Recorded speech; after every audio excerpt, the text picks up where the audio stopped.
आज के इस वीडियो में हम देखेंगे void contract, voidable contract, contingent contract और illegal agreement. Void contract start करने के पहले आपको बता देना चाहती हूँ कि वैलिड, वॉइड और voidable exam point of view के हिसाब से काफ़ी इंपॉर्टेंट है। ये कभी लॉन्ग क्वेश्चंस में भी आ सकते हैं, कभी शॉर्ट क्वेश्चंस में भी। और सबसे इम्पोर्टेंट बात कि आपको डेफिनेशन, सेक्शन और सब सेक्शन दोनों ही लिखना है एज इट इज़। अब हम वॉइड कॉन्ट्रैक्ट देखते हैं। वॉइड मतलब not binding in law. Void contract एक ऐसा कॉन्ट्रैक्ट है जो एनफोर्सिबल बाय लॉ नहीं होता, जिसमें कोर्ट हस्तक्षेप क्यों नहीं करती है और कोई लीगल ऑब्लिगेशंस नहीं होते हैं। ये सेक्शन 2 और सब सेक्शन जे में आता है।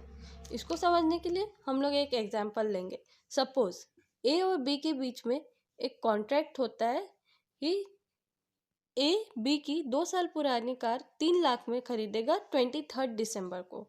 बट 19 दिसंबर को ए का रोड एक्सीडेंट में कार खराब हो जाती बुरी तरीके से। अब इस कॉन्ट्रैक्ट में प्रपोजल भी था, प्रॉमिस भी था, एक्सेप्टेंस भी था, कंसिडरेशन भी था। बट ये सब कब पूरा होता? 23 दिसंबर को। तब ये एक वैलिड कॉन्ट्रैक्ट बनता। लेकिन बीच में ही 19 दिसंबर को एक्सीडेंट होने की वजह से ये वॉइड कॉन्ट्रैक्ट हुआ, जिसमें कोई कुछ भी नहीं कर सकता। अब एक कोर्ट के पास भी नहीं जा सकता है और कोई कुछ नहीं कर सकता। इसको बोलते हैं void contract.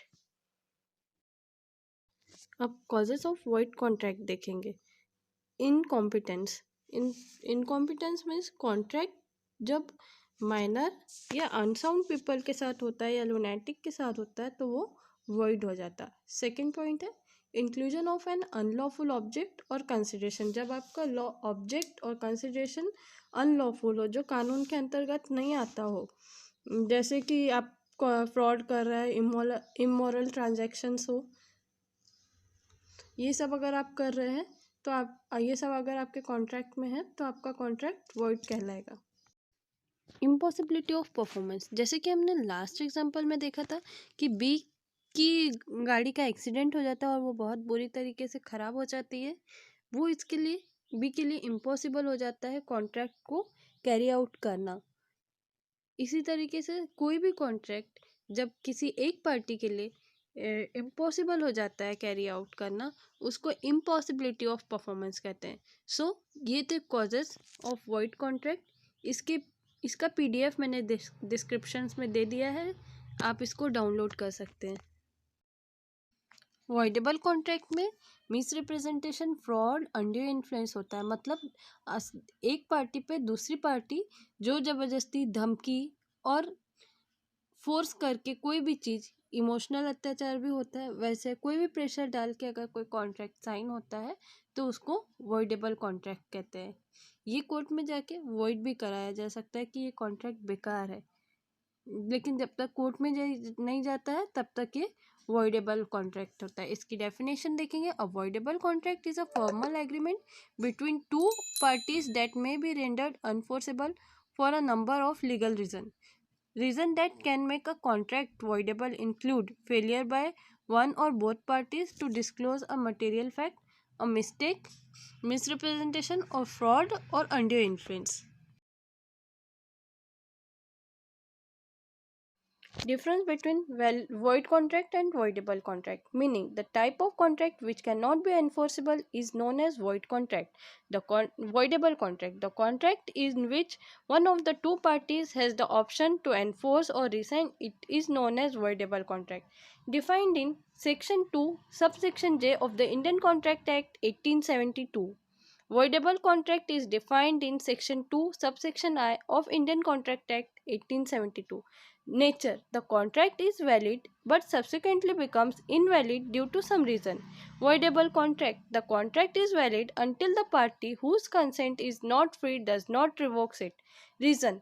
Subsequently illegality or impossibility of any act which is to be performed in the future. Voidable contract. If the consent of the parties is not independent. Right to party. Void contracts? No. Voidable contracts? Yes, but only to the aggrieved party. Suit or damage. Not given by any party to another party for the non-performance, but any benefit received by any party must be restored back. In voidable contract, damage can be claimed by the aggrieved party. तो ये था आपका difference between void contract and voidable contract. इसका आप लोग screenshot भी ले सकते हैं। इसका जितना ज़्यादा रिवीजन कर सकते हैं करिए। इसका वॉइड कॉन्ट्रैक्ट और वॉइडेबल कॉन्ट्रैक्ट का कंसेप्ट क्लियर हो जाएगा आपका। कॉन्टिजेंट कॉन्ट्रैक्ट, कॉन्टिजेंट मतलब कोई ऐसी चीज़ जो अनिश्चित हो भी सकती है और नहीं भी। कॉन्टिजेंट कॉन्ट्रैक्ट कुछ करने या ना करने के लिए, वो कोलैटरल इवेंट होता है, किसी एक इवेंट के साथ जुड़ा होता है। इसका बेस्ट एग्जांपल है इंश्योरेंस। मान लीजिए ए इंश्योरेंस कंपनी है और वो बी से बोल रहा है कि आपकी कंपनी अगर फायर से डिस्ट्रॉय होती है तो वो आपको 5 लाख रुपए पे करेगी। तो ये हो गया कॉन्टिजेंट कॉन्ट्रैक्ट। ये कोई कोलैटरल इवेंट इसका क्या हुआ, डिस्ट्रॉय होना। अब इसकी डेफिनेशन देखेंगे। Contingent contract under section 31 of the Indian contract act 1872 are defined as follows. If two or more parties enter into a contract to do or not to do something, if an event which is collateral to the contract does or does not happen, it is a contingent contract. Essential of contingent contract depends on happening or non-happening of a certain event. ये पिछले example में हम लोगों ने देखा कि contingent contract होने या ना होने पे अनिश्चित चीज़ है ये। अगर आपके फैक्ट्री में या कंपनी में आग लगती है इंश्योरेंस कंपनी तब आपको पे करेगी, और नहीं लगती है तो नहीं लगेगी। सेकेंड पॉइंट है the event is collateral to the contract. इसमें परफॉर्मेंस नहीं रहता है, प्रॉमिस नहीं रहता है, कंसिडरेशन नहीं रहता है। ये कोलैटरल रहती है, किसी एक इवेंट के साथ जुड़ी रहती है बस। Third point, the event should not be a mayor will of the promisor. The event can not be a wish of the promisor.